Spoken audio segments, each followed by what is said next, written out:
की बातों के लिए, उनकी प्रार्थनाओं के लिए, परमेश्वर पिता उनके प्रश्नों के लिए प्रभु जी आप एक उत्तर आज उनके बीच में रखिए प्रभु, जिससे उनका मन आनंदित हो जाए, प्रफुल्लित हो जाए प्रभु। धन्यवाद करते हैं, धन्यवाद करते हैं, धन्यवाद करते हैं। Hallelujah, praise the Lord. धन्यवाद पिताजी, प्रार्थना सुनने के लिए इस समय एक बार फिर आपसे मैं यही प्रार्थना करता हूं प्रभु कि आप मेरी सहायता करें। पवित्र आत्मा आइए, मेरी मदद करिए ताकि मैं प्रभु की बड़ाई करूं और प्रभु के वचन की बड़ाई करूं। मैं घटूं लेकिन आप बढ़े और आपका वचन बढ़े प्रभु जी, क्योंकि आप ही करते हैं। प्रभु यीशु आप मसीहा हैं, आप मसीहा हैं प्रभु जी। आपका वचन पवित्र है प्रभु यीशु मसीह, और आप लोगों की जिंदगी में काम करते हैं, इसलिए आदर आपको मिले, महिमा आपको मिले, लोग विश्वास आपके ऊपर करें, लोग तारीफ आपकी करें प्रभु। धन्यवाद पिताजी, यीशु के नाम से मांगता, आमेन आमेन। हालेलुया। प्रभु का धन्यवाद हो एक बार फिर आज के सुंदर सुबह के लिए। और मैं विश्वास करता हूं कि जिस प्रकार से हम लोग वचन को देखेंगे मेरे प्रियो, परमेश्वर अवश्य से हम सबों से बातचीत करेगा। सो आप भी प्रार्थना के भाव में बैठें और प्रार्थना के भाव में ही परमेश्वर के वचन को सुने और परमेश्वर की आवाज को आप सुन सकेंगे। जो विषय आज की सुबह आपके बीच में बताना चाहता हूँ इस प्रकार से है कि हमारे जिंदगी में परमेश्वर की आवाज को सुनना कब जरूरी है, या हमें कब प्रभु की आवाज सुनना जरूरी है। कब प्रभु की आवाज को सुनना बहुत जरूरी हो जाता है, कब परमेश्वर की आवाज को हमें सुनना चाहिए। ऐसी कौन सी परिस्थितियां हैं जिसमें मुझे और आपको प्रभु की आवाज सुनना ही चाहिए, प्रभु से कहना चाहिए कि प्रभु मैं इस परिस्थिति में हूं और तुम मुझसे बातचीत कर। इन परिस्थितियों में प्रभु की आवाज को सुने बगैर हमें जीवन में आगे नहीं बढ़ना चाहिए मेरे प्रियो। सो वैसे तो हमें परमेश्वर की आवाज हर समय सुनना है, हर एक बातों में सुनना है, लेकिन कुछ विशेष बातों की तरफ, कुछ विशेष परिस्थितियों की तरफ मैं आपका ध्यान आज की सुबह ले जा, जहां पर हमें परमेश्वर की आवाज को सुनना अनिवार्य है। अगर इन परिस्थितियों में अगर हम परमेश्वर की आवाज को ना सुने तो हो सकता है कि हमारे जीवन में हम उस प्रकार से आगे ना बढ़ पाए जैसे प्रभु चाहता है, या उन बातों को हम अपनी जिंदगी में ना प्राप्त कर पाए जिन्हें प्रभु हमें देना चाहता है मेरे प्रिय। इसके लिए सबसे पहले हम लोग देखें निर्गमन की किताब, उसका दूसरा और तीसरा अध्याय को अगर हम लोग देखें मेरे प्रियो, बाइबल यहाँ पर मूसा के बारे में बताती है कि मूसा का जन्म कैसे हुआ उसे हम देखते हैं, और फिर कैसे मूसा पला बड़ा फिरौन के घर में, और उसके बाद उसने अपने लोगों को छुड़ाने का प्रयास किया लेकिन वो असफल हो गया।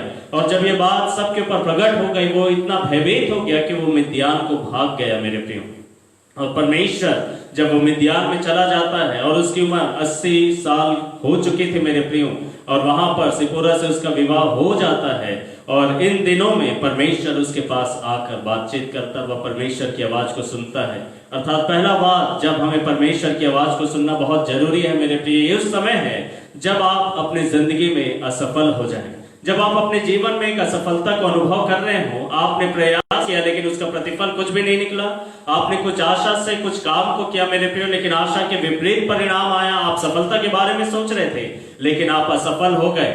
आप परमेश्वर का भय मानने वाले व्यक्ति हैं, परमेश्वर का आदर करने वाले व्यक्ति हैं, परमेश्वर की सेवा करने वाले व्यक्ति हैं, परमेश्वर के काम को ही करने की आपकी मनसा है, लोगों को आप छुड़ाना चाहते हैं, लोगों को आप बचाना चाहते हैं, सेवकाई के संदर्भ में ये बातें हैं। लेकिन अगर आप अपने जीवन के दूसरे पहलुओं में भी देखें मेरे प्रियो, आपने कहीं निवेश किया, आपने कुछ परिश्रम किया लेकिन प्रतिफल वैसा नहीं आया। आपने सफलता के बारे में सोचा, ये बिल्कुल ऐसे ही है कि आपने दौड़ तो दौड़ी लेकिन आप असफल हो गए, आप बीच में ही हार गए जैसा आपको लगता है मेरे प्रियो।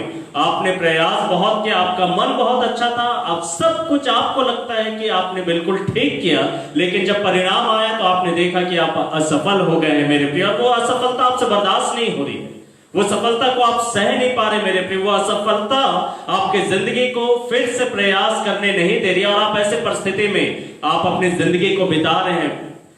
मूसा 40 साल तक इस असफल विचार से ग्रसित था मेरे प्रियो। जब वो 40 साल का था तब उसने प्रयास किया था, और जब वो असफल हो गया उसका अगला 40 साल मेरे प्रियो असफलता के उसी विचार में बिता, उसका अगला 40 साल उसी मानसिकता में उसने बिताया मेरे प्रियो। और इस असफलता के विचार से या उसके दबाव से वो बाहर नहीं आ पा रहा था, इसीलिए फिर उसने कभी भी इस प्रकार का प्रयास अपनी जिंदगी में दोबारा नहीं किया। एक व्यक्ति जब असफल हो जाता है मेरे प्रिय, और उस असफलता से जब वो टूट जाता है, जब उसे ये पता चलता है कि मैंने सब कुछ सही किया मेरे प्रिय। अगर आपको कोई बताए कि आपने यहाँ पर गलत कर दिया था, अगर आप इस बात को सुधार लो तो आप सफल हो जाएंगे। तब आप उस गलती को सुधार लोगे। यदि कोई बताए कि चलो एक और गलती हो गई, तभी भी आप सुधार लोगे। लेकिन जब आपको ऐसा लगे कि मैंने कहीं पर कोई गलती नहीं की, सब कुछ असफल क्यों हो गया, जब इस प्रकार से असफलता आपकी जिंदगी में आएगी, आप दोबारा उस काम को करने से मेरे प्रिय मुंह मोड़ेंगे। उस काम को दोबारा करने की आपकी इच्छा नहीं होगी। आप फिर से हिम्मत नहीं करेंगे कि उस काम को करें, क्योंकि उस असफलता ने आपको इस प्रकार से तोड़ कर रख दिया। मेरे प्रिय मूसा ने फिर कभी प्रयास नहीं किया अगले 40 वर्षों में कि वापस वो मिस्र में जाए, दोबारा कोशिश करे। मेरे प्रिय, अगर वो चाहता था कि अपने लोगों को छुड़ाए तो दोबारा कोशिश करने के बारे में सोच सकता था मेरे प्रिय, लेकिन उसने देखा कि नहीं, मैं असफल हो गया हूं और मेरी योजनाएं कामयाब नहीं हो पा रही, मेरे विचार कामयाब नहीं हो पा रहे हैं। मैं जिस प्रकार से सोच रहा था कि लोग प्रतिक्रिया दिखाएंगे, मैं जिस प्रकार से सोच रहा था कि यहाँ पर परिणाम निकल कर आएगा, उससे बिल्कुल उल्टा हो रहा है। लोग तो मेरा विरोध कर रहे हैं, लोग तो मेरे बारे में बोलना शुरू कर दिए हैं और ये बात फैलता चला जा रहा है, जबकि मैंने सोचा था कि ये बात छिपा रहेगा, लेकिन ये उजागर होता चला जा रहा है। और असफलता ने उसके जीवन को भय से भर दिया मेरे प्रियो, और इसी असफलता के विचार में अपनी जिंदगी को जी रहा था मेरे प्रियो। मैं सोचता हूं कि मूसा को ये सवाल बार बार सताता था कि मैं क्यों असफल हो गया, ऐसा क्यों हुआ मेरे साथ, ऐसा क्यों हुआ, ऐसा क्यों हुआ मेरे प्रियो। मिस्र से उसे मिद्यान में भागकर आना पड़ा। जब आप किसी काम में असफल हो, जब आप अपनी जिंदगी में असफलता को महसूस करने लगे मेरे प्रियो, आपको चाहिए कि आप परमेश्वर की आवाज को सुने। हालेलुया। परमेश्वर मूसा के पास आता है मेरे प्रियो, मूसा से बातचीत करना शुरू करता है। जब दूसरे तीसरे अध्याय में हम पढ़ते हैं, परमेश्वर मूसा से आकर बातचीत कर रहा है, उसके उस असफल अनुभव के बीच में प्रभु यीशु मसीह आकर बातचीत कर रहा है मेरे प्रियो। हम किसी भी प्रकार की असफलता में हो तो आपसे आज की सुबह बातचीत करना चाहता, परमेश्वर आपसे बातचीत करना चाहता, परमेश्वर आपको नहीं छोड़ देना चाहता मेरे प्यार। परमेश्वर का भय होने वाले व्यक्ति हैं, परमेश्वर चाहने वाले व्यक्ति हैं मेरे, किसी कारण आप सफल हो गए हैं, लेकिन परमेश्वर आपको उस असफलता के विचार में खोए नहीं रहने देना चाहता और आपके पास अभी बातचीत करना चाहता है, फिर करना चाहता है। इस काम को आपने करना छोड़ दिया सफल होने के कारण मेरे को उस काम करने के लिए परमेश्वर एक बार फिर से आपको प्रेरित करना चाहता, उभारना चाहता है मेरे पे, हिम्मत बंधाना चाहता है कि आप परमेश्वर के काम को इसी प्रकार से करते रहे मेरे पे। परमेश्वर मूसा के पास आया, परमेश्वर, मैंने इस्राएलियों की प्रार्थना को सुना है, मैंने उनका कराहना देखा है, मैंने उनके दुखों देखा है मेरे पे। क्या मूसा इन बातों को नहीं देखा था? मूसा बातों देखा मेरे पे, लेकिन मूसा से कुछ भी नहीं हो पाया था। लेकिन अब परमेश्वर ने देख लिया है और परमेश्वर मूसा से कहता है कि मूसा, मैं उतर आया हूं कि मैं अपने लोगों को छुड़ाऊं, लेकिन मैं तुझे चुनता हूं कि मैं तेरे द्वारा लोगों को छुड़ाऊं। हालेलुया। वह व्यक्ति जो असफल हो गया था, वह व्यक्ति जिसका प्रयास बेकार गया था मेरे प्रिय, वह व्यक्ति जिसने अपनी जिंदगी में एक हारा हुआ परिणाम को देखा था, उसी व्यक्ति को परमेश्वर दोबारा चुनता है और परमेश्वर कहता है कि मैं तुझे इस्तेमाल करना चाहता हूं। मेरे प्रिय मूसा इस असफलता के विचार से इतना ग्रसित था कि परमेश्वर के कहने के बावजूद भी हम जानते हैं कि मूसा ने कई बहाने बनाए। मूसा वास्तव में नहीं जाना चाहता था मेरे प्रिय। असफलता जिंदगी में इसी प्रकार से काम करती है मेरे प्रिय। असफलता को देखने के कारण मनुष्य के अंदर फिर कुछ करने की इच्छा नहीं रह जाती, वो ऐसे ही अपने जिंदगी को बिता देना चाहता है। जिस काम को साधारण तरीके से कर रहा है उसी में अपने जीवन को बिता देना चाहता है मेरे प्रिय। फिर से दोबारा कुछ खास नहीं करना चाहता, फिर से कुछ बड़ा वो नहीं सोचना चाहता, फिर से कुछ अलौकिक या अद्भुत वो नहीं सोचना चाहता मेरे प्रियो। लेकिन परमेश्वर चाहता है कि मैं और आप सोचे, परमेश्वर बातचीत करना चाहता है। जब मूसा असफल था मेरे प्रियो, उसने परमेश्वर की आवाज को सुना। यदि आप अपने जीवन में किसी भी प्रकार की असफलता को आज की सुबह महसूस करते हैं या किसी भी प्रकार की असफलता के दौर से होकर आप गुजर रहे हैं, मैं आपसे कहना चाहता हूं मेरे प्रियो कि आपको परमेश्वर की आवाज सुननी चाहिए। परमेश्वर आपसे बातचीत करना चाहता है। आपकी जिंदगी के इस परिस्थिति में आप परमेश्वर की आवाज को बिना सुने अपने जीवन को ना बिताएं। परमेश्वर से बोले कि प्रभु, मैं असफलता के दौर से गुजर रहा हूं, आप मुझसे बातचीत करिए। परमेश्वर, मैं एक हारे हुए जिंदगी के दौर से होकर गुजर रहा हूं, परमेश्वर मुझसे बातचीत करिए। परमेश्वर आपसे बातचीत करेगा मेरे प्रिय। और हम जानते हैं कि जब परमेश्वर ने मूसा से बातचीत किया और मूसा ने परमेश्वर के साथ मिलकर काम करने की ठान ली मेरे प्रिय, उसके बाद मूसा के जिंदगी के द्वारा परमेश्वर ने कैसे बड़े बड़े अद्भुत काम किए और परमेश्वर ने उसकी जिंदगी को एक सफल जिंदगी बना दी। दूसरा बात, और कब हमें हमारे जिंदगी में परमेश्वर की आवाज को सुनना बहुत जरूरी है। दूसरा बात, निर्गमन की किताब उसका 14 अध्याय में मैं और आप देखते हैं मेरे प्रिय, परमेश्वर ने मूसा को मिस्र में वापस भेजा। मूसा और हारून मिस्र में वापस लौटे में भी और जाकर फिरौन से अपने लोगों के छुड़ौती के बारे में बातचीत करते हैं। वो कहते हैं कि परमेश्वर कहता है कि तो मेरे लोगों को यहाँ से जाने दे, कि वो मेरी आराधना करे, मेरे लिए बलिदान चढ़ाए, मेरी उपासना करे। फिरौन प्रारंभ में जाने नहीं दे रहा था, लेकिन जब परमेश्वर ने मिस्र के ऊपर 10 विपत्तियों को भेजा मेरे प्रियो, और इन विपत्तियों से परमेश्वर ने अपनी प्रजा को बचा लिया, और तब फिरौन ने इजरायलियों को जाने की अनुमति दे दी। लेकिन जैसे इजरायली आगे निकले, कुछ आगे बढ़े मेरे प्रियो, लाल समंदर के सामने उन्होंने अपने तंबुओं को लगाया, डेरा खड़ा किया, मेरे वहां पर कुछ वक्त बिताया, तभी वो क्या देखते हैं कि फिरौन और उसकी सेना फिर से इजरायलियों का पीछा करते करते लाल समंदर के पास आ गई मेरे प्रियो। फिरौन नहीं कि इजरायली आजाद हो जाए मेरे प्रियो। और इन परिस्थितियों में जब लोगों ने जैसे शत्रु को देखा, वो अपने मन की आवाज को सुनना शुरू कर दिए, घोड़ों की आवाजों को सुनना शुरू कर दिए। हो सकता है फिरौन और उसकी सेना दूर से ललकारना शुरू कर दी, बड़े चीखों के साथ वो उनके ऊपर हमला करने के लिए आ रहे हैं मेरे प्रियो। और इन बातों से यहाँ पर सारे इजरायली भयभीत हो गए। लाल समंदर के पास अभी अचानक से उन्होंने अपने मन में अपनी हानि की आवाज को सुनना शुरू किया मेरे प्रियो, मिस्रियों की आवाज सुनना शुरू किया। हो सकता है कि समंदर भी अब उनसे बातचीत करना शुरू कर दिया था मेरे प्रियो, सबकी आवाजों को सुनना शुरू कर दिए। भय का माहौल वहां पर पैदा हो गया मेरे प्रियो। ऐसे परिस्थितियों के बीच में मूसा परमेश्वर के पास जाता है और परमेश्वर से बातचीत करता है। परमेश्वर से वो कहता है कि परमेश्वर हम क्या करें, हालेलुया। और परमेश्वर मूसा से बातचीत करता है मेरे प्रिय। दूसरा बात, जब आपको आपकी जिंदगी में कोई रास्ता नहीं दिखाई देता, आप परमेश्वर की आवाज को सुने। इजरायली इस स्थान में पहुंच गए कि अब इन्हें कोई रास्ता दिखाई नहीं दे रहा है। आगे तो समंदर है मेरे प्रियो, पीछे तो मिस्र की सेना है, अब हम कहां जाएं? हमें तो कोई रास्ता दिखाई नहीं दे रहा, हमें तो कुछ भी सूझ नहीं रहा, हमें कहीं पर कुछ भी नजर नहीं आ रहा है, कोई बचाव हमें नजर नहीं आ रहा है मेरे प्रियो, कोई रास्ता नजर नहीं आ रहा है। कई बार जिंदगी में ऐसा ही होता है मेरे प्रियो, रास्ते छिपे होते हैं, हमें नजर नहीं आते, रास्ते ढपे होते, ढके हुए होते हैं मेरे प्रियो, वो हमें नजर नहीं आ रहे होते हैं। और रास्ते नजर ना आने के कारण मैं और आप अपने जीवन में व्याकुल और परेशान हो जाते हैं। इजरायली इस स्थिति में पहुंच गए हैं मेरे प्रियो कि उन्हें कोई रास्ता नजर नहीं आ रहा है, और उन्होंने परमेश्वर को पुकारा। मूसा परमेश्वर से बातचीत करता है, और मूसा से परमेश्वर कहता है कि मूसा तो मुझे क्यों पुकारता है? तू जा लाल समंदर के पास, उस लाठी को जो तेरे हाथ में है उसे लेकर तू लाल समंदर के पास अपने हाथ को बढ़ा। हालेलुया। परमेश्वर क्या होगा जब मैं आपकी आवाज को सुनकर लाठी को आगे बढ़ाऊंगा? क्या परमेश्वर ने कहा था कि देख जैसे तू लाठी को आगे बढ़ाएगा समंदर 2 भाग हो जाएगा? मेरे प्रियो, मूसा बड़े विश्वास के साथ परमेश्वर की आवाज को सुनकर जाता है और लाठी को समंदर की तरफ बढ़ाता है। जब कोई रास्ता दिखाई नहीं दे रहा है, तब वो रास्ता ढूंढने के लिए देख रहा है। हालेलुया। रास्ते को देखने के लिए अपनी आंखों को आगे लगाए हुए, मुझे तो समंदर दिखाई देता है प्रभु जी, मुझे तो रास्ता दिखाई नहीं देता, लेकिन मैंने आपकी आवाज को सुना है। हालेलुया। और आपकी आवाज को सुनने के बाद मैं विश्वास करता हूं कि अब मुझे रास्ता दिखाई देगा। आपकी आवाज सुनने से पहले तो मुझे रास्ता दिखाई नहीं दे रहा था, लेकिन जैसे ही मैंने आपकी आवाज को सुना, मैं विश्वास करता हूं कि मेरी आंखें रास्ता देखेंगे मेरे प्रियो।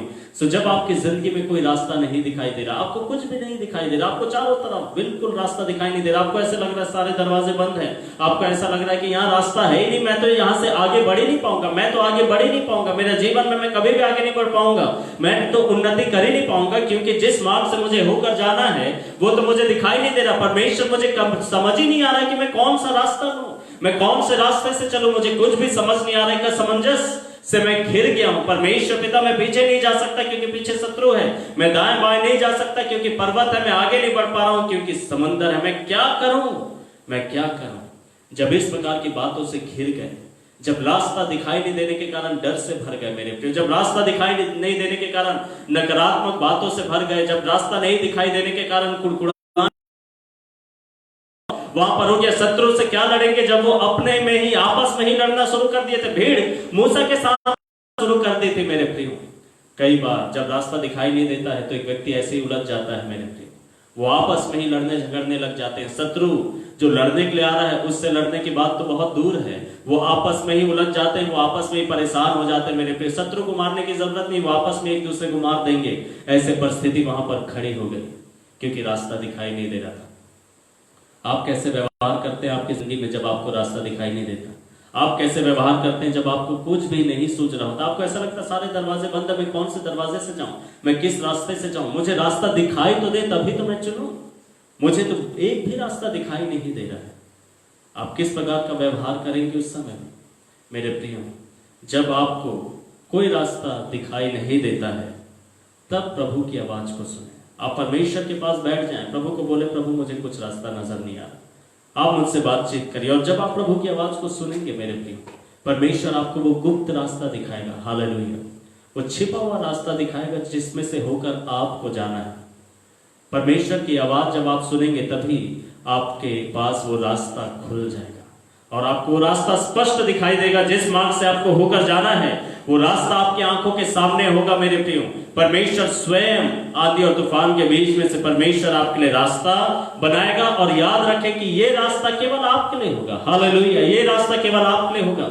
ये रास्ता मिस्रियों के लिए नहीं था मेरे प्रियो, ये मार्ग परमेश्वर ने मिस्रियों के लिए नहीं बनाया, लेकिन ये मार्ग परमेश्वर ने इस्राएलियों के लिए बनाया। जो परमेश्वर की आवाज को सुनेगा, जो परमेश्वर से बातें करेगा, उसके लिए परमेश्वर मार्ग निकालता है मेरे प्रिय। कोई दूसरा व्यक्ति उस मार्ग से होकर नहीं जा सकता, कोई दूसरा व्यक्ति उस रास्ते से होकर नहीं जा सकता। जो परमेश्वर रास्ता आप लिए बनाना चाहता है मेरे प्रिय, उसमें से परमेश्वर आप ही को निकालना चाहता है। आपके साथ जो लोग जुड़े हुए हैं, आप परमेश्वर उनको भी वहां से निकालना चाहता है मेरे प्रिय। लेकिन वो शत्रु जो आपके पीछे पड़े हैं वो उस रास्ते से नहीं आ पाएंगे, हालेलुया।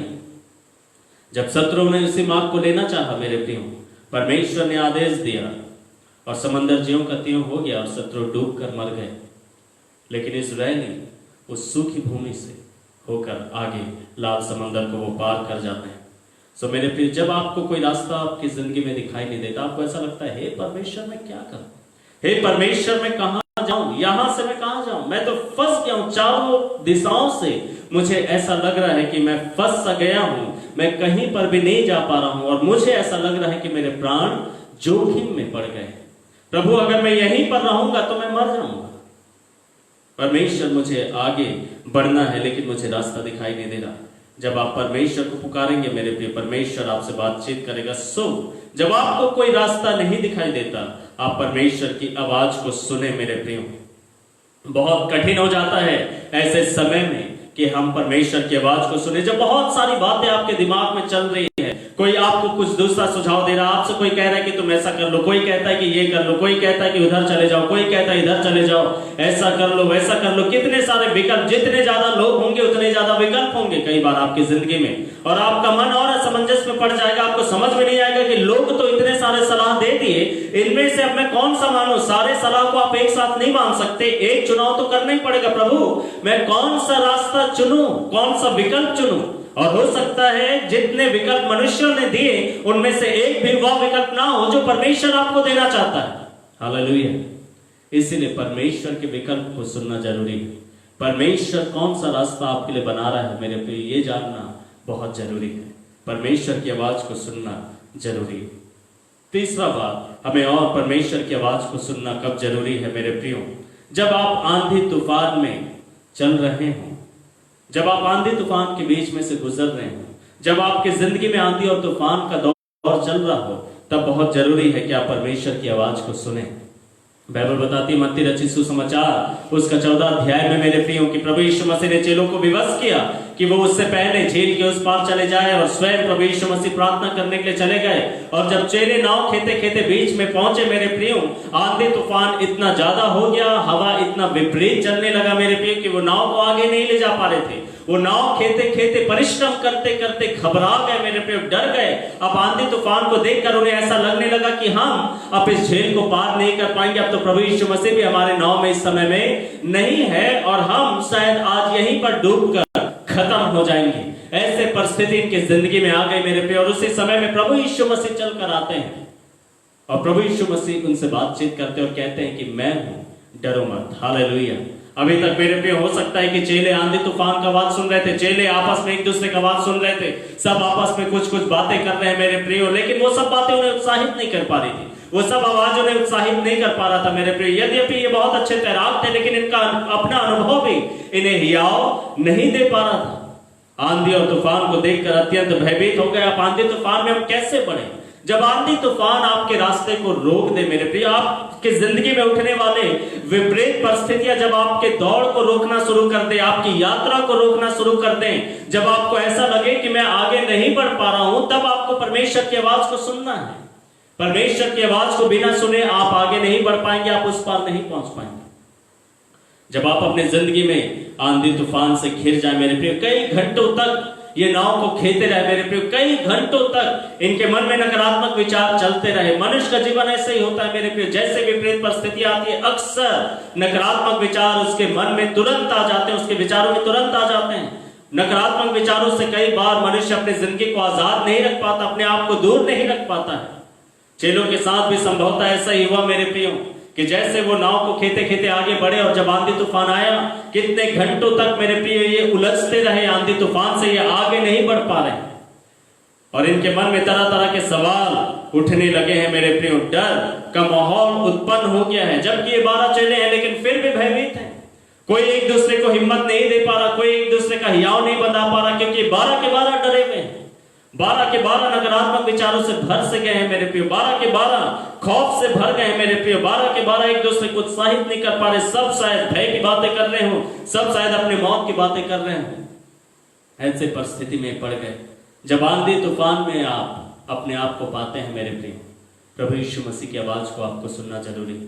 प्रभु यीशु मसीह उस आंधी तूफान के बीच में आ गए और प्रभु यीशु मसीह ने उनसे बातचीत किया। प्रभु यीशु मसीह ने बोला, मैं डरो मत। हालेलुया। अर्थात चेले डरे हुए थे मेरे प्रिय, इसीलिए प्रभु यीशु मसीह ने उनसे कहा, डरो मत। और पतरस ने इस बात को जानकर कि वो प्रभु है, वो कहता कि प्रभु यदि आप ही हैं तो मुझे आदेश दीजिए, मैं भी पानी पर चलकर आपके पास आना चाहता हूँ। हालेलुया। और प्रभु यीशु मसीह ने कहा कि चला, और पतरस थोड़ी देर तक तो चला, लेकिन फिर से जब उसने आंधी तूफान को देखा मेरे प्रिय, डूब गया। और जैसे ही वो डूबने लगा, उसने पुकारा कि प्रभु मुझे बचाओ। और प्रभु यीशु मसीह ने उसे हाथों हाथ उठा लिया और उसे सुरक्षित वापस नाव में लाए।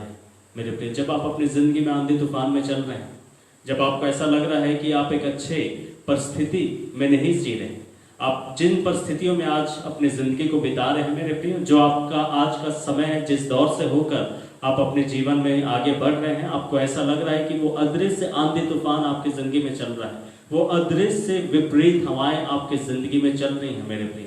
और आपके जीवन में आप महसूस कर सकते हैं कि आप आगे नहीं बढ़ पा रहे, आप महसूस कर रहे हैं कि आपका जीवन आगे नहीं बढ़ पा रहा। आपको ऐसा लग रहा है, आप खुद, आप व्यक्तिगत आप अनुभव कर रहे हैं, कोई दूसरा व्यक्ति अनुभव नहीं कर रहा होगा, लेकिन आप अनुभव कर रहे हैं मानो कोई हवा आपको रोक रही है, कोई तूफान आपके जिंदगी में उठ रहा है और आपकी यात्रा बहुत कष्टदायक हो गई है और आपकी नाव, आपका जीवन आगे नहीं बढ़ पा रहा। आप प्रभु की आवाज को सुने। जब आप प्रभु की आवाज को सुनेंगे, आप बहुत आसानी से आगे बढ़ जाएंगे मेरे प्रिय। आंधी और तूफान आपके जिंदगी का यात्रा को रोक नहीं पाएगा।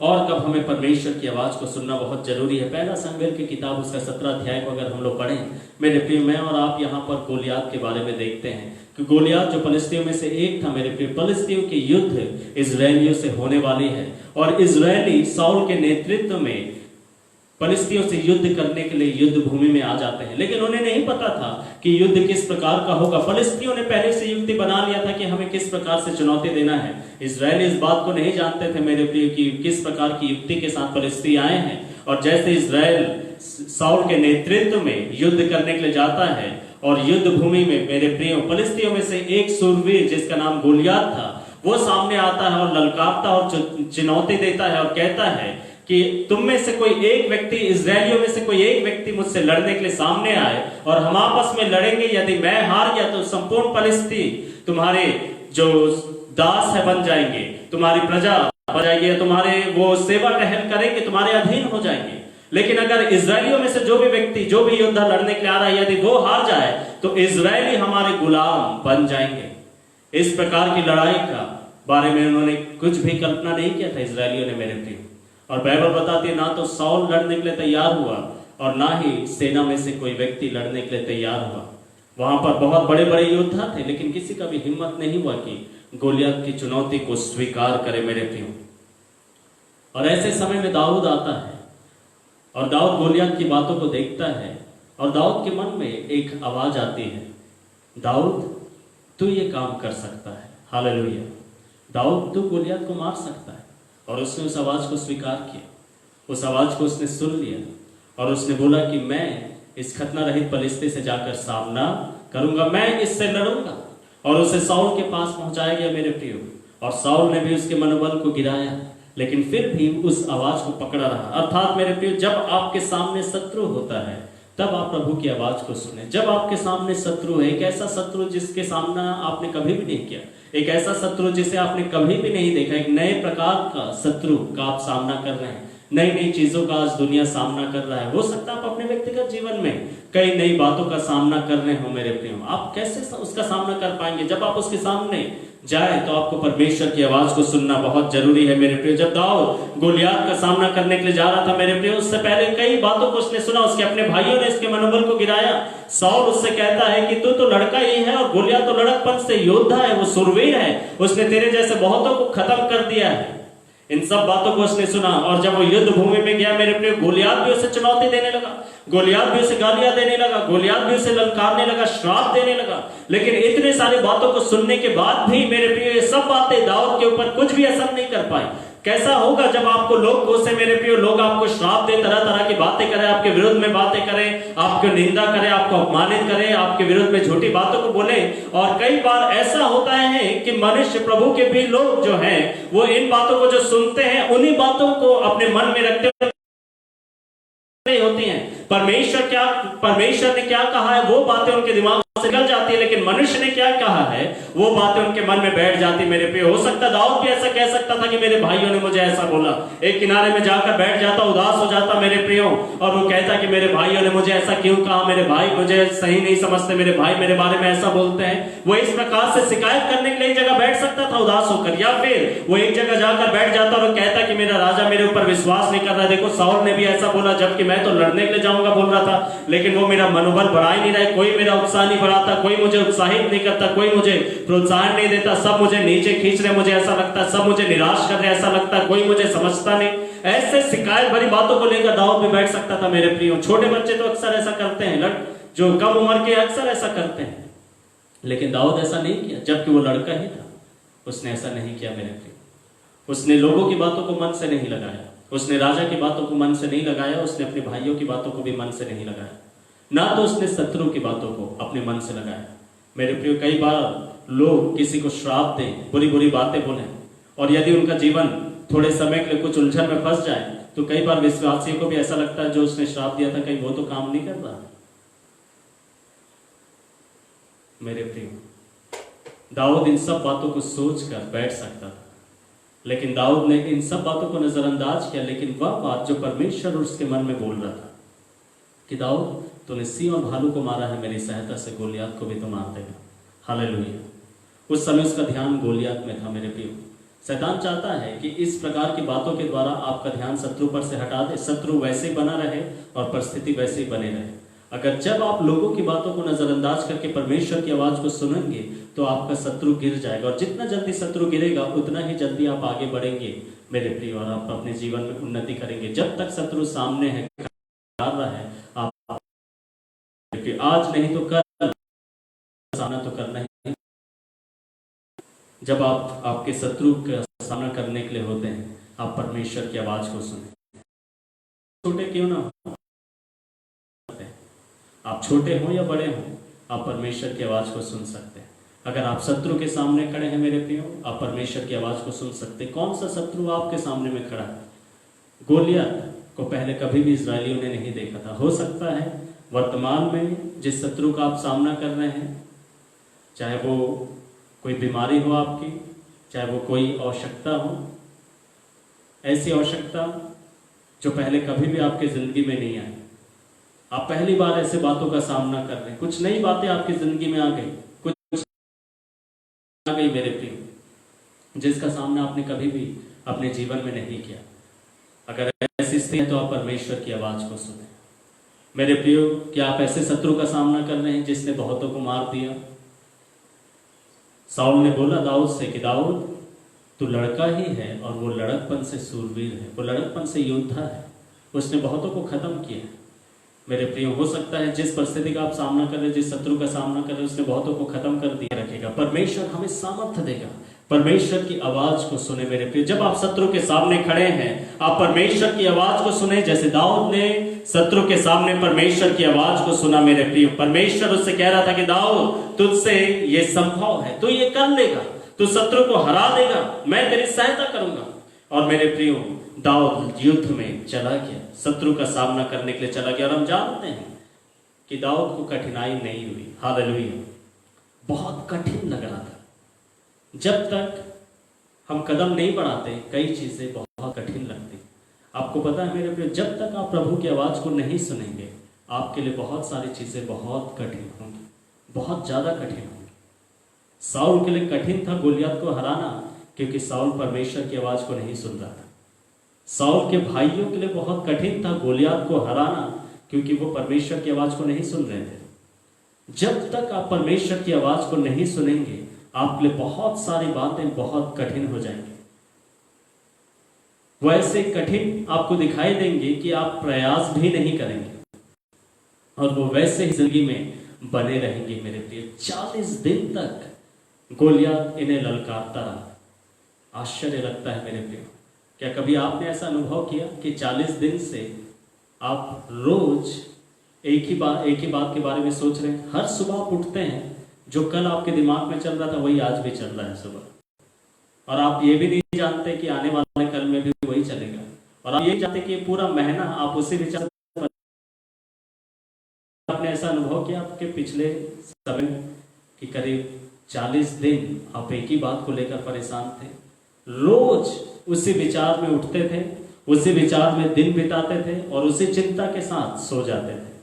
फिर उसके बाद सुबह उठते थे, और जैसे ही सुबह उठते तो वही चिंता आपके दिमाग में आती, फिर पूरा दिन उसी चिंता में बिताते, रात उसी चिंता में बिताते, फिर भोर होती, फिर उसी चिंता को लेकर उठते। मेरे पे पूरा 40 दिन तक गोलियत गोलियत गोलियत केवल नहीं उनके आंखों के सामने था मेरे प्रिय। इससे निकलना है तो एक ही तरीका है, परमेश्वर की आवाज को सुने। जब तक परमेश्वर की आवाज को नहीं सुनेंगे, आपके दिमाग में ये सुधार नहीं आएगा, और कई चीजें आपकी जिंदगी के लिए बहुत कठिन हो जाएंगी। परमेश्वर की आवाज सुनने से परिस्थितियां या चीजें आसान हो जाती हैं। हालेलुया। सो मेरे प्रियो, दाऊद ने परमेश्वर की आवाज को सुना। जो 40 दिन से नहीं हो पा रहा था, वो एक ही दिन में हो गया, कुछ ही पल में हो गया मेरे प्रियो। दाऊद ने ज्यादा कुछ नहीं बोला, वो सुनने में अपना समय लगा रहा था, बजाय कि वो बोले। सबों ने उसके लिए बहुत कुछ बोला, दाऊद 1-2 वाक्य बोलकर चुप हो जाता था मेरे प्रिय। परमेश्वर की आवाज को ज्यादा सुनने की जरूरत है, और जब आप सुनकर करेंगे, वो अपने आप एक संदेश लोगों को दे देगा। हालेलुया। मेरे प्रियो, जब वो गोलियत के पास गया, गोलियत उसे ललकारने लगा। डील डॉल में बड़ा भयानक था मेरे प्रियो, और बचपन से ही, लड़कपन से ही वो सूरवीर था। दाऊद एक गोफन और 5 पत्थर को लेकर चला आया। गोलियत ने कहा कि क्या मैं कुत्ता हूं कि तू ऐसे मेरे पास आ रहा है? और उसने बहुत ललकारा, और यहां तक बोला कि दाऊद, मैं तुझे खत्म कर दूंगा। और दाऊद ने कहा मेरे प्रियो कि मैं तो सेनाओं के यहोवा के नाम से तेरा सामना करने के लिए आता हूं। और हम जानते हैं कि गोलियत का कैसे अंत दाऊद के हाथों से परमेश्वर ने किया। सो जब आप अपने शत्रुओं का सामना कर रहे हो अपनी जिंदगी में, आप परमेश्वर की आवाज को सुने, ताकि आप शत्रुओं को हरा दे। 5वां बात, हमें और कब परमेश्वर की आवाज को सुनना बहुत जरूरी है। यूहन्ना रचित सुसमाचार उसका 9 अध्याय को अगर हम लोग पढ़े मेरे प्रिय, वहां पर एक घटना को हम लोग देखते हैं कि प्रभु यीशु मसीह अपने चेलों के साथ एक मार्ग से होकर गुजर रहे हैं, और वहां पर चेले एक अंधे व्यक्ति को देखते हैं जो जन्म से अंधा है। और चेलों के अंदर कई समय से एक विचार घूम रहा था, एक प्रश्न चल रहा था, एक प्रश्न उनके दिमाग में आ रहा था लगातार कि ये व्यक्ति अंधा क्यों जन्मा, ये व्यक्ति अंधा क्यों जन्मा। कई बार हम लोग कई प्रश्नों का जवाब चाहते हैं, कई जो अनुभव है, कई परिस्थितियां हमें समझ में नहीं आती, और उससे लेकर हमारे अंदर कई सवाल उठते हैं। चेलों के अंदर एक सवाल उठ रहा था, और उन्होंने प्रभु यीशु मसीह अंधा क्यों जन्मा? इसने पाप किया है या इसके माता पिता ने पाप किया? हमारे दिमाग में एक ही प्रश्न चल रहा है। हम कई वर्षों से प्रश्न के बारे में सोचते, जब कभी संडे को देखते तो एक प्रश्न हमारे अंदर में उठता है कि ये क्यों हुआ, ये क्यों हुआ, ये क्यों हुआ। क्या आप अपनी जिंदगी में किसी प्रश्न से जूझ रहे हैं मेरे प्रियो कि ये क्यों हुआ, ये क्यों हुआ, ये क्यों हुआ? किसी हालात को लेकर अपनी जिंदगी के आप सोच रहे हैं कि ये क्यों हुआ? घटी मेरे प्रिय, और आप उसे देखकर सोचते हैं कि ये क्यों हुआ। कई घटनाएं घट रही हैं, आप उन्हें देखकर सोच रहे हैं कि ये क्यों हुआ। आपके में आपका प्रश्न हो सकता है कि ये क्यों हुआ, और आपके मन में ये प्रश्न भी उठ सकता है कि प्रभु ये किसी पाप के कारण हुआ क्या। मेरे प्रिय, मनुष्य सवालों से घिरा हुआ है, सवालों से जूझ रहा है, सवालों से बहुत परेशान है, और जब सवालों का जवाब नहीं मिले तो उसकी परेशानी और बढ़ जाती है। मेरे प्रिय, वो और परेशान हो जाता है, वो इन सवालों से बाहर नहीं आ पाता। मेरे प्रिय, इन सवालों में उनकी जिंदगी चलते रहती है कि ऐसा क्यों हो रहा है, ऐसा क्यों हो रहा है, ऐसा क्यों हो रहा है, ऐसा क्यों हुआ, ऐसा क्यों हुआ। मेरे प्रिय, जिन बातों से हमारे मन में प्रश्न उठते हैं उनमें आप प्रभु की आवाज को सुने, अपने प्रश्न को प्रभु के पास ले आए। आपके प्रश्न कुछ भी आपके व्यक्तिगत प्रश्न है, कोई दूसरा व्यक्ति भले उन प्रश्नों का मजाक उड़ाए, लेकिन आपके लिए वो प्रश्न है, और आप अपने प्रश्न को लेकर अपने पिता के पास जा सकते हैं, अपने प्रभु के पास जा सकते हैं। प्रभु आपसे बातचीत के लोगों ने प्रभु यीशु मसीह अपने दिल में जो प्रश्न चल रहे थे प्रभु यीशु मसीह से पूछा, और प्रभु ने उन्हें जवाब दिया, और जवाब देने के बाद उनके मन में तसल्ली आई और एक नया प्रकाशन भी आया। उनके मन में दो ही विकल्प थे मेरे प्रिय। जवाब के तौर पर वो अपने सवाल का खुद जवाब दे रहे हैं। वास्तव में वो प्रभु यीशु मसीह से पूछ रहे हैं कि प्रभु, हमारे मन में ये प्रश्न है, और हमारे मन में इस प्रश्न के दो जवाब आते हैं, और वो जवाब है या तो इस व्यक्ति ने पाप किया है, या तो इसके माता पिता ने पाप किया है। यही प्रश्न का जवाब हम अपने मन में पाते हैं, यही प्रश्न का जवाब दुनिया भी देती है। आप लोगों से कई सवालों को पूछेंगे मेरे प्रिय, अपने दिल में, अपनी जिंदगी में चलने वाले सवालों को लोगों से पूछेंगे, हो सकता है कि लोग आपको सही उत्तर ना दे पाए। चेलों के अंदर जो प्रश्न थे मेरे प्रिय, उसका जवाब शायद दुनिया के लोगों ने भी दिया हो। लोगों ने बोला हो शायद इसने पाप किया है, या इसके माता पिता ने पाप किया। यही चर्चा थी, यही भाषा थी, यही लोग बोला करते थे, सब यही जवाब दिया करते थे, और यही जवाब इनके मन में भी था। लेकिन प्रभु यीशु के पास सही जवाब है। हालेलुया। प्रभु यीशु मसीह के साथ, प्रभु यीशु मसीह के पास एक अलग जवाब है, एक ऐसा जवाब आपके जिंदगी के प्रश्न के लिए जो कभी किसी ने नहीं बोला, और जो आपके मन में भी कभी नहीं आया, और वो जवाब आपकी जिंदगी में तसल्ली लेकर आएगा, वो जवाब आपके जीवन में शांति लेकर आएगा, और वही जवाब परमेश्वर की महिमा आपके जीवन में लेकर आएगा। मेरे प्रिय, प्रभु यीशु मसीह ने इनसे कहा कि ना तो इस व्यक्ति ने पाप किया है, ना तो इसके माता पिता ने पाप किया है, लेकिन ये अंधा इसलिए जमा ताकि परमेश्वर के काम इसके जीवन में प्रकट हो। हालेलुया। परमेश्वर की महिमा इस व्यक्ति की जिंदगी में प्रकट हो। मेरे प्रिय, देखिए परमेश्वर का जवाब ये है, इस सवाल के लिए परमेश्वर का ये जवाब है। प्रभु का धन्यवाद कि इन्होंने सवाल पूछा। अगर ये सवाल नहीं पूछते तो हमेशा इनके मन में ये दो जवाब को लेकर चलते रहते, या तो मैंने पाप किया, या तो किसी और ने पाप किया, या तो मैंने पाप किया, या तो किसी और ने पाप किया, या तो मैंने पाप किया, या तो किसी और ने पाप किया है। इसी जवाब के साथ कितने वर्ष ये बिता देते, जबकि जवाब, असली जवाब प्रभु क्या देता है, ना तो इस कारण से, ना तो उस कारण से, लेकिन ये इसलिए हो रहा है कि परमेश्वर इसकी जिंदगी में काम करे। मेरे प्रिय, परमेश्वर सही जवाब को देना चाहता है, आपके मन को हल्का करना चाहता है, आपके मन को आराम देना चाहता है, आपके मन को विश्राम देना चाहता है। मेरे प्रिय, आपके मन में जो उथल पुथल है उसे वो शांत करना चाहता है, सही जवाब आपको देना चाहता है, ताकि आपके जीवन में उस बात के प्रति शांति छा जाए, उस बात के लिए आप और ज्यादा परेशान ना रहे, उस बात के लिए और ज्यादा सोचते ना रहे, उस बात के लिए और असमंजस में पड़े ना रहे, उस सवाल के लिए और जवाब ढूंढते ना रहे, भटकते ना रहे। मेरे प्रियो, लेकिन परमेश्वर आपको जवाब देना चाहता है। जिन बातों के लिए आपके मन में प्रश्न है मेरे प्रियो, उन बातों के लिए परमेश्वर की आवाज को सुने।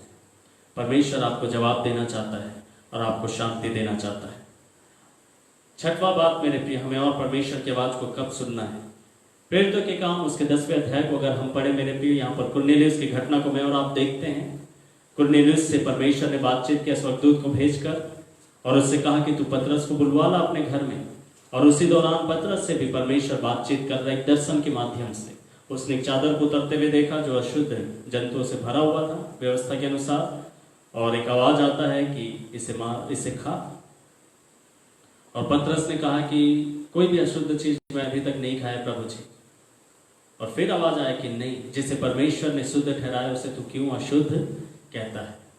मेरे प्रिय, अर्थात दर्शन को जब आप नहीं समझ पाते, पतरस दर्शन को नहीं समझ पा रहा था, पतरस को समझ में नहीं आ रहा था कि मैं जो देख रहा हूं वो क्या है, और उसने परमेश्वर की आवाज को सुना उस दर्शन के संबंध में।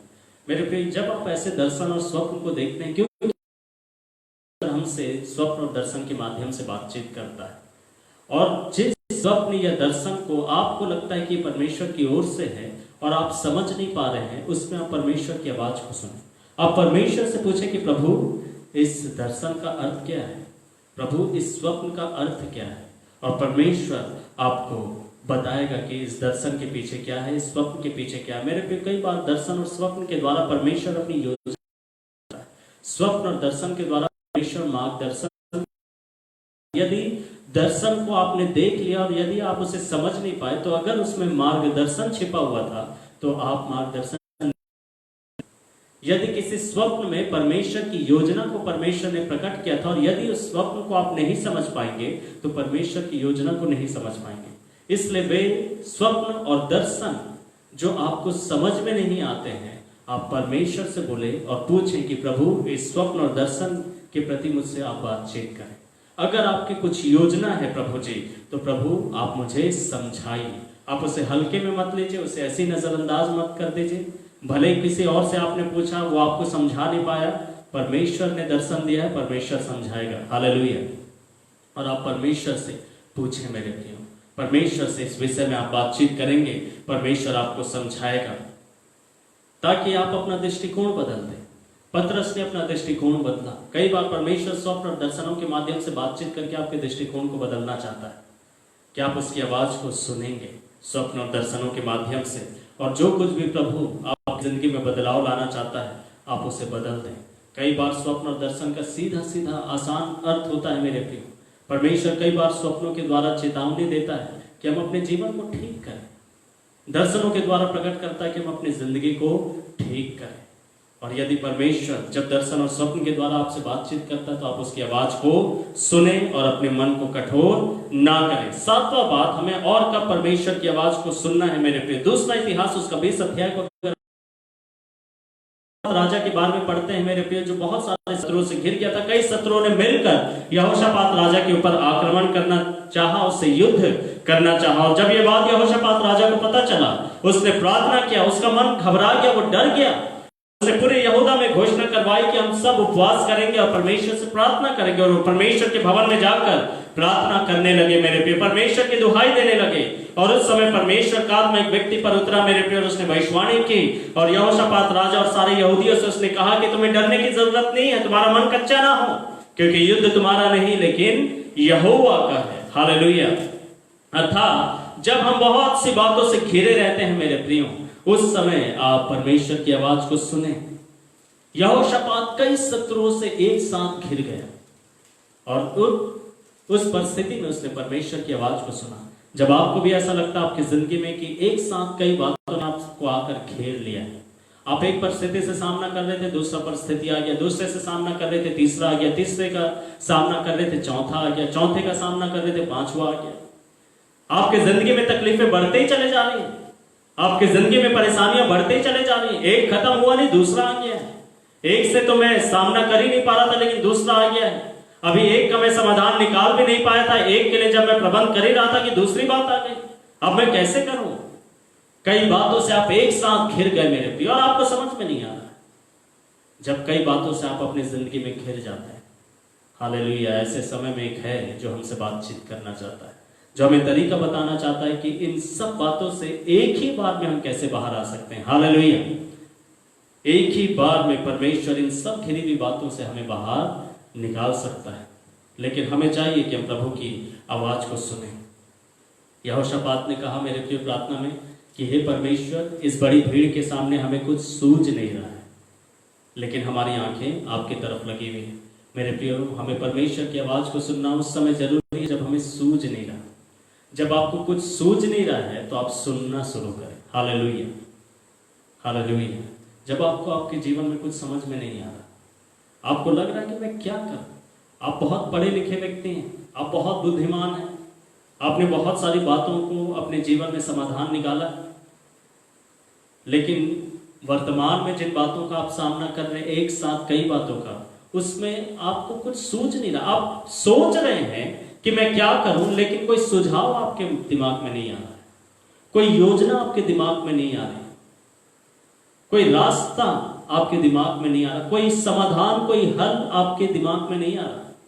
आप बहुत सोच रहे हैं कि मैं क्या करूं, मैं कैसे निकलूं, मैं कैसे निकलूं, मैं कैसे निकलूं, लेकिन जवाब के तौर पर कोई विचार नहीं आ रहा है, आपको कुछ समझ में ही नहीं आ रहा।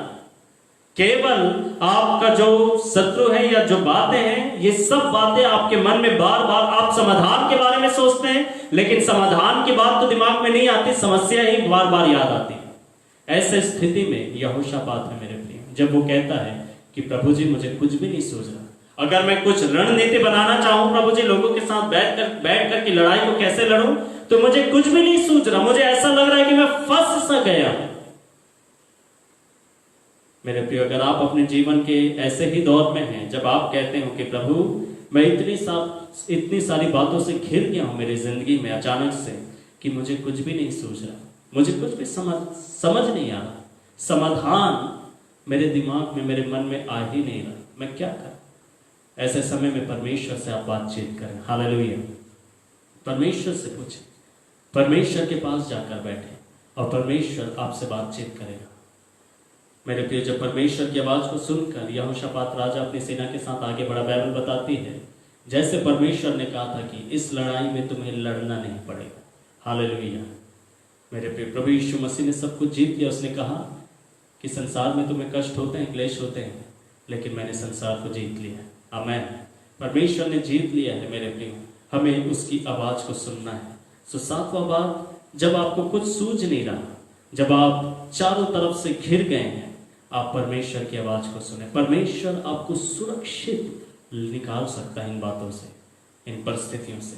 आठवां और अंतिम बात, हमें और कब परमेश्वर की आवाज को सुनना है। उत्पत्ति उसका 26 अध्याय, इसहाक के बारे में मैं और आप यहाँ पर पढ़ते हैं मेरे प्रियो की बड़े अकाल का समय था, सब लोग उस स्थान को छोड़कर जा रहे थे। संभवतः इसहाक ने भी सोचा कि मैं भी यहाँ से चला जाऊं, लेकिन परमेश्वर उससे बातचीत करता है। हालेलुया। अर्थात आठवां बात, जब आप अपने जीवन के अकाल भरे दौर से होकर गुजर रहे हो, अकाल में, और आप जानते हैं कमी घटी को दर्शाता है मेरे प्रियो, अकाल बहुत डर को उत्पन्न करता है, और अकाल के दिनों में आपको लगेगा कि अगर आप कुछ करेंगे तो वो बेकार चला जाएगा। जब आप अपने जीवन के अकाल के दौर से होकर गुजर रहे हो मेरे प्रियो, आप परमेश्वर की आवाज को सुने। जब कोई भी व्यक्ति परमेश्वर की आवाज को नहीं सुन रहा था अकाल के दिनों में, इसहाक से परमेश्वर ने बात किया और परमेश्वर की आवाज को उसने सुना। परमेश्वर की आवाज को उसने नजरअंदाज नहीं किया। उसने ये नहीं सोचा कि ये बड़ी मूर्खता होगी अगर मैं यहीं पर रहूं। जहां पर अकाल है वहीं पर रहना मेरे प्रियो बड़ी मूर्खता होगी। आपको पता, कई लोग साथ छोड़ देते हैं अकाल के कारण, कई लोग स्थान छोड़ देते हैं अकाल के कारण। मेरे प्रियो, वो अकाल उनसे बर्दाश्त नहीं हो पाता। उन्हें लगता है कि हम इनके साथ रहेंगे तो हम अकाल में ही रहेंगे, उन्हें लगता है कि हम इस स्थान में रहेंगे तो हम अकाल में ही रहेंगे मेरे प्रियो। लेकिन परमेश्वर अकाल के दिनों में बातचीत करना चाहता है। क्या अकाल के दिनों में परमेश्वर की आवाज को सुनेंगे? बिना परमेश्वर की आवाज को सुने अकाल के दिनों में आप गलत फैसला ले सकते हैं, आप किसी गलत स्थान में जाने का चुनाव कर सकते हैं, आप किसी गलत स्थान में जाकर परिश्रम करने का चुनाव कर सकते हैं। परमेश्वर वहीं पर इसहाक को आशीष देता है मेरे प्रियो। कई बार जब किसी स्थान में अकाल होता है, हम उस स्थान में चले जाएं और वहां पर अपना परिश्रम, अपना ताकत वहां पर लगाएं, अपना समय वहां पर दें, तो हमें ज्यादा परिणाम मिलेगा, हमें अच्छा परिणाम मिलेगा। मनुष्य का मन उसे ऐसे ही धोखा देता है, लेकिन हम परमेश्वर की अगर आवाज को सुने मेरे प्रियो, तो जहां परमेश्वर हमें रख रहा है वहीं पर अकाल के दिनों में हम फल को देखेंगे। हालेलुया। क्या आप अकाल के दिनों में परमेश्वर की आवाज को सुनेंगे? परमेश्वर ने इसहाक से कहा कि इसहाक तू यहीं पर रहे। इसहाक ने बोला कि प्रभु यहाँ तो अकाल है। परमेश्वर ने बोला कि तू यहीं पर रहे और यहीं पर तू मेहनत कर, तू यहीं पर अपने बीज को बो, यहीं पर तू अपनी ताकत लगा, तेरा जो कुछ है सब कुछ यहीं पर तू खर्च कर। प्रभु यहाँ तो अकाल है, आशीष दूंगा। और मेरे प्रिय, इसहाक ने विश्वास किया। अकाल के दिनों में परमेश्वर की आवाज को उसने सुना और वहीं पर रहा। वही बताती है कि वही स्थान में, उसी अकाल के स्थान में उसने परिश्रम किया और 100% फल उससे मिला। और उसी अकाल के स्थान की सुनकर उसकी ख्याति उसी अकाल की स्थिति में, वही अकाल के स्थान में वो बहुत संपन्न व बहुत ज्यादा धनवान हो। हालेलुया। मेरे प्रियो, क्या आपको लग रहा है कि आप अकाल के बीच में हैं? आप परमेश्वर की आवाज को सुने। सो मैंने आपको बताया कि किस परिस्थितियों में, किन परिस्थितियों में परमेश्वर की आवाज को सुनना हमारे लिए बहुत जरूरी है। पहला बात मैंने आपको बताया, जब आप अपने जीवन में असफल हो गए हो, परमेश्वर की आवाज को सुने और परमेश्वर आपको सफलता देगा। जब आपको कोई रास्ता नहीं दिखाई दे रहा, परमेश्वर की आवाज को सुने, परमेश्वर आपको वो गुप्त रास्ता दिखाएगा और वहां से लेकर जाएगा। जब आप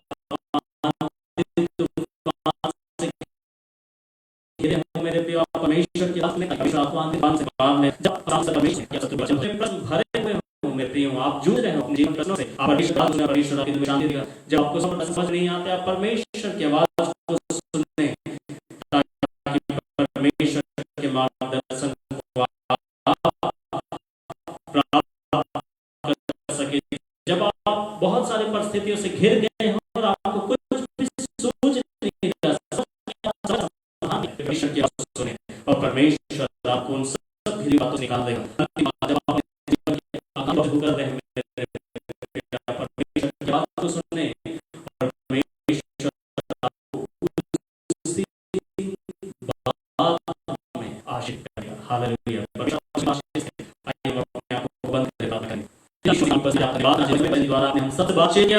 मैं विश्वास करता हूँ प्रियों के लिए जितने लोग मुझसे जुड़े हुए हैं, एक मैं प्रार्थना करता हूँ पिताजी कि परमेश्वर पिता आपकी आवाज को सुनने पाए। परमेश्वर पिता उनकी परिस्थिति जो कुछ भी क्यों ना हो, यदि कोई आज असफल है पिताजी, प्रभु जी अपने जीवन में असफलता से वो परेशान हो गए, परमेश्वर आपसे आशीष नहीं हो सके। यदि किसी को रास्ता नहीं दिखाई दे रहा पिताजी, वो आपकी आवाज को सुनने के लिए तैयार हो सके। प्रभु जी परमेश्वर पिता, यदि आंधी तूफान से होकर गुजरे होता है, वो आपकी आवाज को सुन सके। आप ऐसे दया करें। शत्रु का सामना कर रहे हो तो परमेश्वर आपकी आवाज को सुन सके। प्रश्नों से घिरे को सुन सके। परमेश्वर पिता कुछ समझ में नहीं आ रहा है, सूझ नहीं रहा है, ऐसे स्थिति में तो आपकी आवाज को सुने। यदि अकाल का दौर चल रहा है परमेश्वर पिता किसी के जिंदगी में, तो आप उनसे बातचीत करिए और वो आपकी आवाज को सुनने पाए। प्रभु ऐसे परिस्थितियों में यदि कोई भी है तो यीशु, आज मैं आपसे प्रार्थना करता हूं कि इन परिस्थितियों से आप इन्हें बाहर निकाल दीजिए। परमेश्वर पिता आप इन्हें आज छुड़ा लीजिए। आज की सुबह इनके लिए आजादी का दिन होने पाए। यदि परमेश्वर किसी प्रकार की बीमारी से यदि कोई ग्रसित है तो यीशु के नाम से वो चंगे हो जाए पिताजी। शरीर के हर एक व्याधि को आप दूर करिए परमेश्वर पिता। यदि प्रभु जी किसी प्रकार की शैतानी ताकत से, दुष्ट आत्मा से परमेश्वर पिता परेशान है, यीशु के नाम से वो आजाद हो जाए, वो छुटकारा पाए यीशु के नाम में। प्रभु आपका धन्यवाद। हर एक के जीवन को आनंद और शांति से भरे। प्रभु यीशु के नाम में एक एक शांति, छुटकारा, चंगाई, सफलता, संपन्नता, कल्याण, बढ़ती, आनंद, उत्साह, प्रफुल्लता और सब प्रकार की भलाई की बातें बोलता हूं। मैं प्रार्थना करता हूं एक एक की जिंदगी को बड़ी उन्नति देना पिताजी। प्रभु जितने लोग आज जुड़े हुए हैं पिताजी और प्रार्थना को इस समय सुन रहे हैं, यीशु आप उनके जिंदगी में बड़े बड़े आश्चर्य कर्म करिए, चमत्कार करिए प्रभु जी। उन्हें जो चाहिए वो आप उन्हें दीजिए प्रभु जी। परमेश्वर पिता आप उन्हें, परमेश्वर पिता प्रभु जी प्रोत्साहित करिए, आप उन्हें उठाइए, इस्तेमाल करिए, उन्हें 100 गुना परमेश्वर 100% आशीष दीजिए। परमेश्वर पिता उन्हें हर एक प्रकार के जिंदगी में होने वाले नुकसान से बचाइए प्रभु। एक एक साथ आप परमेश्वर पिता प्रभु अद्भुत कामों को करिए और अपनी भलाई को दिखाइए। धन्यवाद करते हैं प्रार्थनाओं को सुनने के लिए, यीशु के नाम से मांगता हूं पिताजी, आमीन। अब हमारे परमेश्वर पिता का प्रेम, प्रभु यीशु मसीह का अनुग्रह और पवित्र आत्मा की संगति और सहभागिता हम सबके साथ अब से लेकर हमेशा तक होती रहे। आमीन, आमीन। Thank you Lord. आप सबको जय मसीह की। प्रभु हम सबको इन वचनों के द्वारा आशीष दे।